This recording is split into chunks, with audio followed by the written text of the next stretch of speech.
Andai em espírito, andai na palavra, vivei pela palavra, se oriente pela palavra, e aí você não vai cumprir, ou seja, você não vai ter os desejos da sua carne.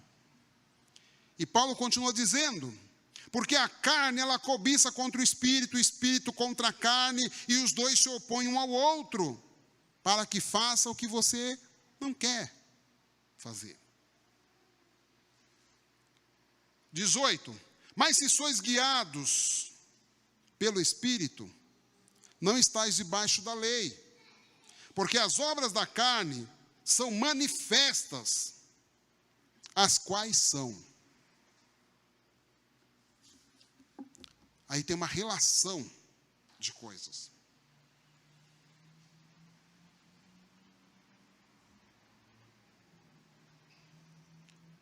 A primeira delas vai dizer sobre prostituição. É uma obra da carne, de quem não conhece a Deus. Impureza, lascívia, idolatria, obra da carne. Pessoas carnais, pessoas que não têm a Deus. Feitiçarias, obras da carne. Inimizades. Fulano é meu inimigo. Estou de mal de fulano. É obra de Deus ou obra da carne? Da carne. Não vou na casa daquele meu parente, eu não vou, não gosto, não adianta, não desce. Obra da carne. E aqui eu não estou dizendo que tem gente que não é intragável. Tem gente que é intragável. É difícil de conviver. Mas não é por isso que eu vou ser inimiga dela ou dele. Porfias, emulações, iras. Obra da carne. Pelejas, disputa, briga, confusão. Tudo obra da carne. Dissensões, heresias, invejas. Quanta gente é movida pela inveja. Você não pode ter nada que ele inveja o que você tem. Você não pode comprar nada que ele inveja. Obra da carne. Homicídios. Obra da carne. O que tem acontecido hoje na nossa sociedade? O número de homicídio aumentando a cada dia. Por quê? É por causa da quarentena, Não, é por causa do pecado da carne que não quer se submeter a Deus.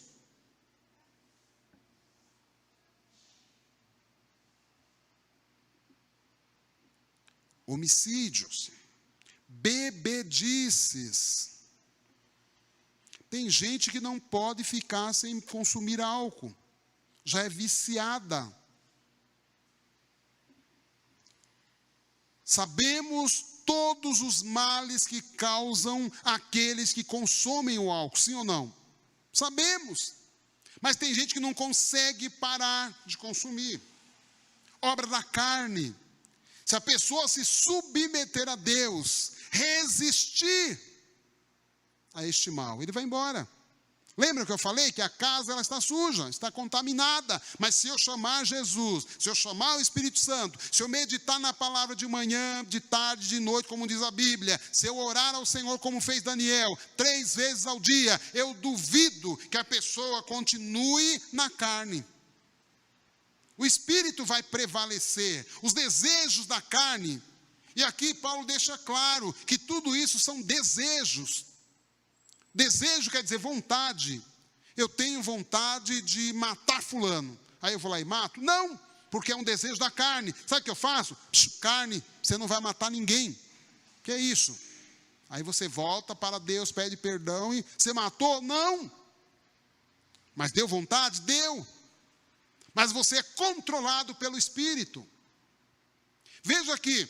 Todo aquele que é controlado pelo Espírito, ele tem vontade também, mas a vontade dele, ela é colocada sobre o crivo de Deus, o Espírito Santo, e aí é aquilo que Paulo falou, olha, eu quero fazer o bem, mas o mal está em mim, mas não é por isso que eu vou dar vazão ao mal, ele vai ficar reprimido aqui, ele não vai ter voz e nem vez, porque quem manda na minha vida é o Espírito de Deus.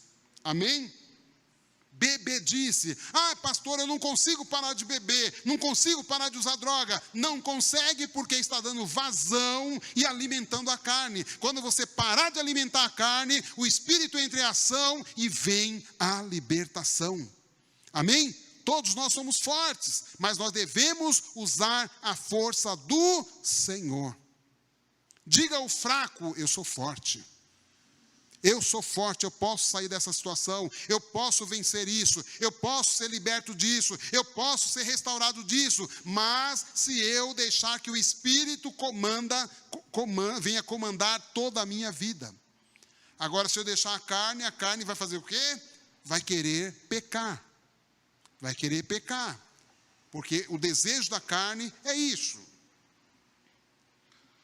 Glutonarias e coisas semelhantes a estas, Paulo vai dizer, tudo isso é coisa que não agrada a Deus. E aí, se não agrada a Deus, o que eu tenho que fazer? Fugir dessas coisas, abandonar essas coisas.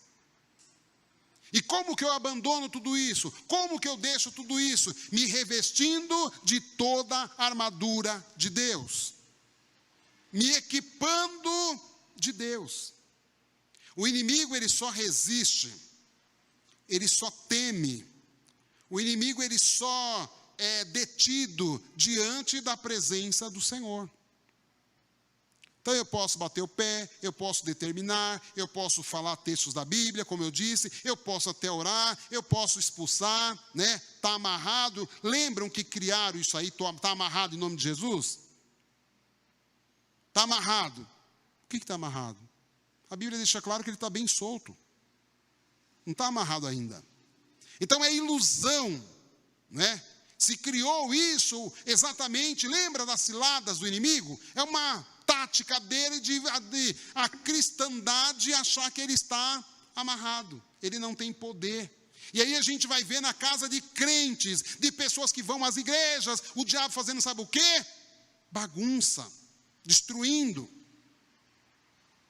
Um índice muito alto de pessoas que estão nos presídios, que estão nas drogas. Quando você vai atrás, é filho de cristão. É uma vergonha isso, não é? É uma vergonha. O filho de um cristão está nas drogas.